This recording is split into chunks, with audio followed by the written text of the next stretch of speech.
আধামৰা আধা জীয়াকৈ জীয়াই আছো।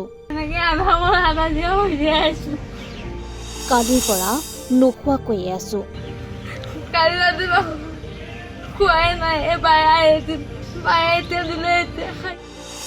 চন্তকৰ বানে ধুই নিছিল জেবাৰ ঘৰ। এবছৰ আগতেই মাকৰ মৃত্যু।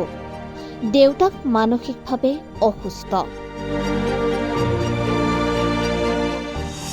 শিৱসাগৰ চন্তকৰ এই কৰুণ ছবিখন।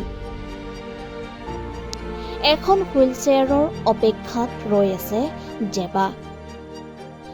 কেতিয়াবা জীৱনে মানুহক এনে এটা সন্ধিক্ষণত থিয় কৰাই য'ত চকু পানীও শুকাই যায়, কিন্তু দুখবোৰ শেষ নহয়।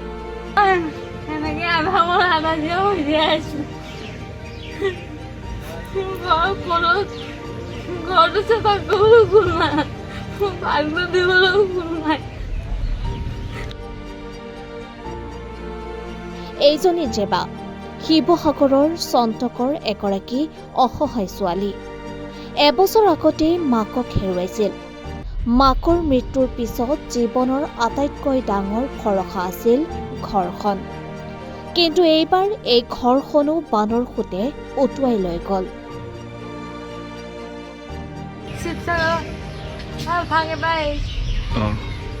থকা মানে ইয়াতে গৈছা হস্পিটেলতে?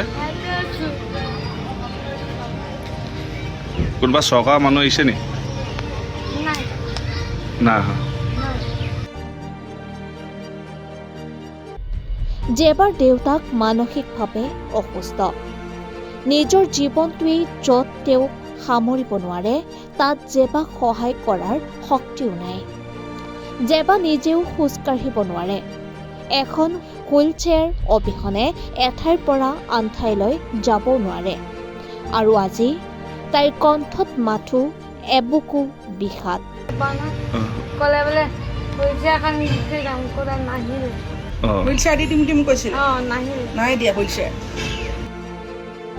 আধামৰা আধা জীয়াকৈ জীয়াই আছো। কালিৰ পৰা নোখোৱাকৈ আছো।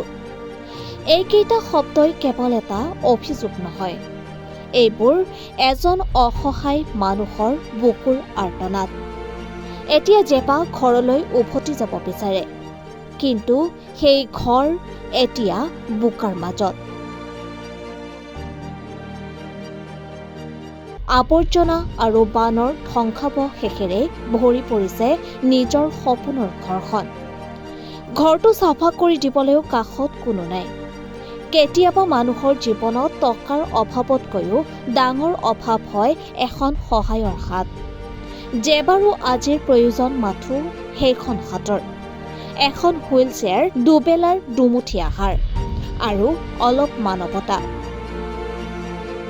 হয়তো আপোনাৰ অলপ সহায় কাৰোবাৰ বাবে কেৱল সহায় নহয়, ই নতুন জীৱনৰ আৰম্ভণি হ'ব পাৰে। News desk report, Republic news.